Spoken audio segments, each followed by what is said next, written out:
결국 정부가 주택 공급 대책을 발표했습니다. 부동산 관련 세법, 임대차 3법, 여기에 공급 대책까지 나오면서 사실상 종합 대책이 마무리됐습니다. 먼저 주택 공급, 어디에, 얼마나, 어떻게 이루어지는지 살펴보겠습니다. 정윤영 기자, 정부의 추가 공급 대책 내용을 좀 살펴볼까요? 네, 일단 신규로 13만 2천 호가 공급됩니다. 먼저 신규 택지를 발굴해서 주택 약 3만 3천 호를 공급한다는 계획인데요.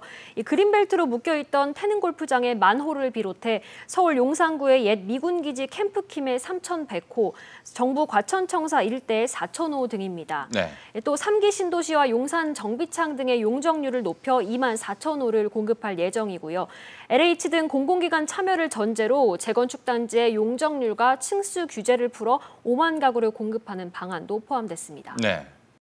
공급 부족 우려라고 하는 불안 심리를 조기에 차단하고 미래의 주택 소유에도 선제적으로 대응하기 위해 근본 서울 권역 등 수도권에 대한 주택 공급 확대 방안을 마련하게 되었습니다.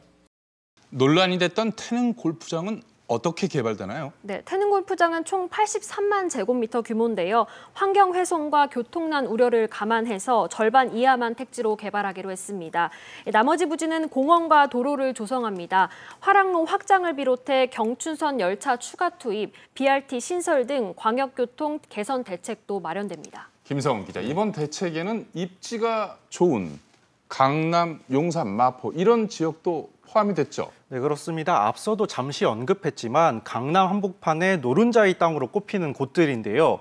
서울 반포동 조달청 부지에 1,000가구, 서초동 국립외교원에 600가구가 공급되고요. 또 과천청사 일대에도 4,000가구가 공급됩니다. 입지가 뛰어난 이곳 주택들 누구에게 공급되나요? 네, 청년과 신혼부부에게 우선 공급될 예정입니다. 또 서울 상암동의 DMC 미매각 부지에는 2,000가구, 용산의 미군부대 반환 부지인 캠프킴에는 3,100가구가 공급됩니다. 정 기자, 이번 정부 발표에서 주목되는 것은 고밀도 공공재건축 이 부분인데요.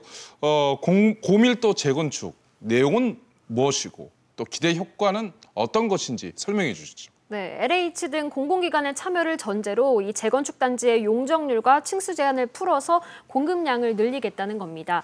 현재 250%인 용적률은 300에서 500% 수준으로 올려주고 35층인 층수는 50층까지 허용합니다. 김 기자, 네. 용적률이 늘어나면 그만큼 해당 조합은 사업성이 늘어나서 좋겠지만 일부에선 특혜 논란이 충분히 제기될 수 있지 않을까요? 네, 맞습니다. 그래서 늘어난 용적률의 50%에서 70%는 기부 체납하는 조건을 내세웠는데요.